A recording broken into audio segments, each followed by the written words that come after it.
Well, hey there everybody, Aaron here. Welcome to another episode of Gideon's Tactical. Today I want to do a quick side-by-side for you of the new for 2014 Kershaw Camber and the very classic Kershaw Blur in S30V. Now previously, in the last couple days, we did a full field test and review for you on the Camber, and about a year and a half ago now, we did the full field test and review for you on the Kershaw Blur in S30V. Both great knives, and I will have links in this description of this video to the full field test of both of these knives if you want to see either one of these in more action shots and doing more stuff. In this video, no action shots. This is really just a side-by-side to help you guys with your purchasing decisions if you're kind of, biting your nails and trying to weigh the odds of which one should I get, the Blur or the Camber. This video is just to help you with a purchasing decision based off of these two knives. So I'll go ahead and give you some of the similarities, and then we'll look at some of the differences that these two knives have to offer you. The first thing is the blades.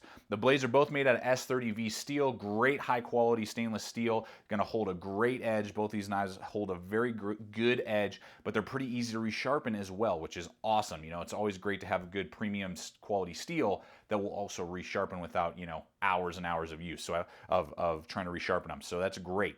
Now, when Kershaw back at SHOT Show of 2014 showcased the Camber, they basically, what they were saying from what I remember, is that they have had a lot of people over the years requesting just a smaller version of the Blur because some people live in either cities or states that require 3 inches or less on the blade length. And the blade length on the Blur, from what I remember, is 3.25.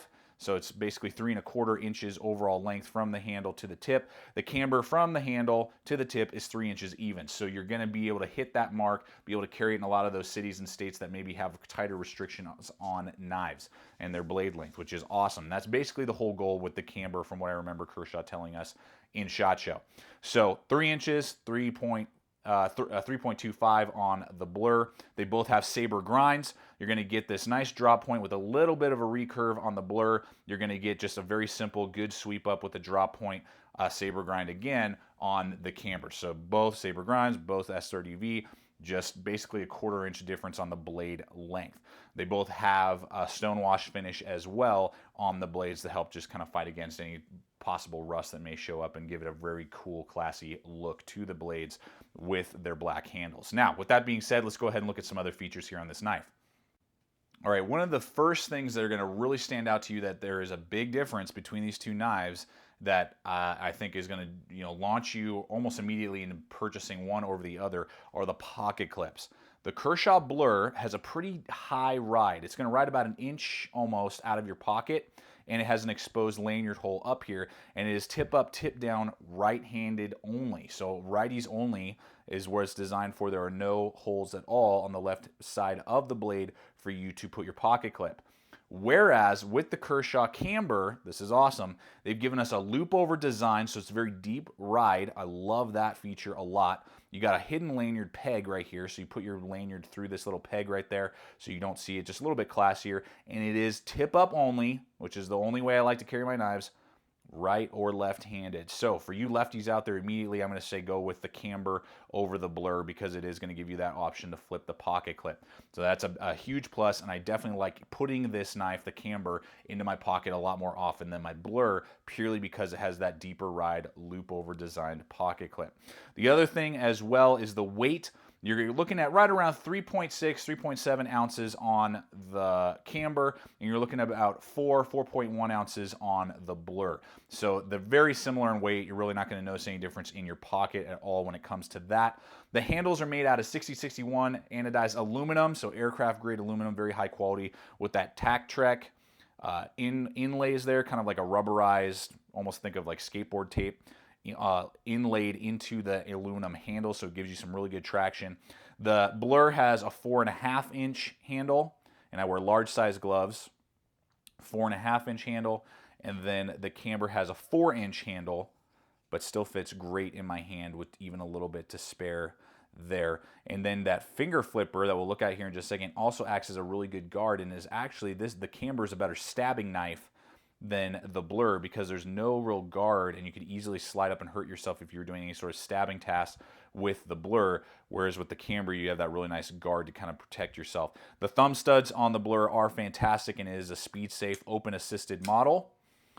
The Camber is also a speed safe open assist, but it has that finger flipper right there. Boom, whips open real fast each time. Very easy to grab and to deploy your blade. So those are most of the things. Let's look at one more feature before we wrap up this video. Now, I hope you guys can see this in the video. I don't know how well you're going to be able to tell. In fact, I'm going to zoom in for you as we're talking here. Just kind of bring it in a little bit. They have thickened the liner lock on the Camber over the Kershaw Blur. The Kershaw Blur actually has a slightly thinner liner lock than the Camber, and so that's going to really help out a lot just in the strength of the knife.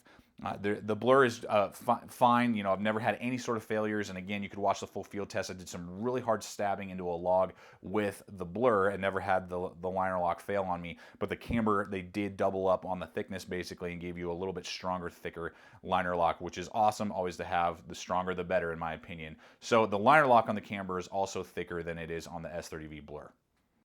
Well, guys, I got to bring this video to a close for you and kind of point you in the right direction. The price point on either of these knives always varies, but ballpark on Amazon is right around the $70 mark. You might be able to get the Blur for a little bit less right now. The Camber might be right around the $75 mark, but I believe as time goes on, you're going to float right around the $70 mark on Amazon, sometimes a little bit more, sometimes a little bit less, just depending, honestly, almost on the week when it comes to Amazon, but that's always usually the best place to purchase these blades. So the $70 mark, that you got $70 to spend, you got to decide between the two blades. My recommendation would be always go with the Kershaw Camber first. They've just tweaked some things that have really helped out, that pocket clip, that thicker liner lock, and just a little bit lighter. Everything about the Camber is awesome, and there are some things about the Blur that I'm just like, it's not bad, and I love my Blur. I'm going to keep it around. I'm never going to get rid of it. You know, I love carrying it, but I like that Camber just a little bit more. So, my opinion, go with the Camber first, go with the Kershaw Blur second, and ultimately, you make your own choice, but that would be my recommendation for you guys when you're deciding whether or not you want to lay down $70, which item to purchase, Camber first, Blur second. So, guys, I really hope that this video has helped you out with your purchasing decisions. Remember, as always, please subscribe, comment, like the video, share the videos, follow us on Twitter, Facebook, and all the relevant social media. And as always, remember, stay equipped, stay prepared, and we'll see you out there.